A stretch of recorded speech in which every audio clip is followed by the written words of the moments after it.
But there's a moral argument that what's happening is insanity in our society, actually. When kids can't go to school and when parents are scared to send their kids to school and anxious that they may be shot, I think there's a real problem that we have to address. When the Newtown massacre happened, the next day I put my kid on a bus to go to first grade.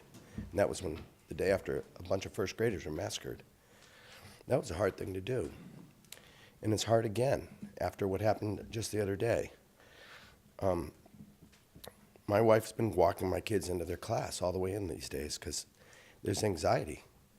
And you think you can prepare for it, you can't. You know, there's a program now in our public schools that they want to start next year called ALICE. I think it's been enacted in other places. And law enforcement comes by and trains kids how to deal with active shooters now. Instead of just locking themselves in the coat room and locking the door, they said, no, we can be more active. We can be proactive. We can throw things. We can break windows. We can run. We can go outside, run zigzag so they can't be shot. I don't want my 8-year-old to learn how to run zigzag to evade bullets. This is not the right approach. A previous speaker said more arms is necessary in schools. There was an armed officer in Florida the other day at the school. There was an armed officer at Columbine.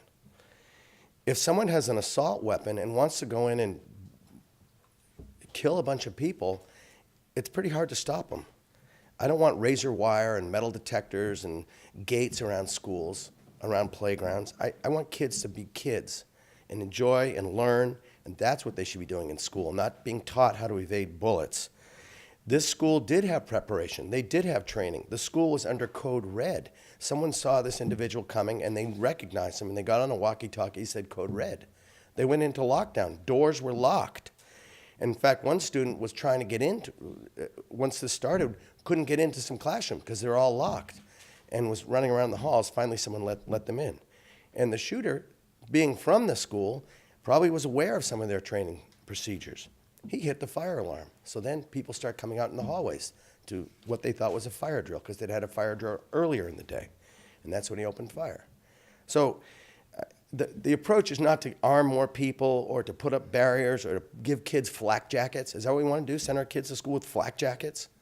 I mean, the insanity has to stop. And I think we need a new approach. And I think some of us and people nationally and other state houses around the country, we have to come up with some solutions. And we can't just sit back and read the paper every day and find out where the next one's going to be and then have a moment of silence and then get back to our business. I think we have to address the societal problem of people, especially schools, but other places of work, and people coming in angry with high-powered weapons and killing people. And we have to do something about it. Thank you.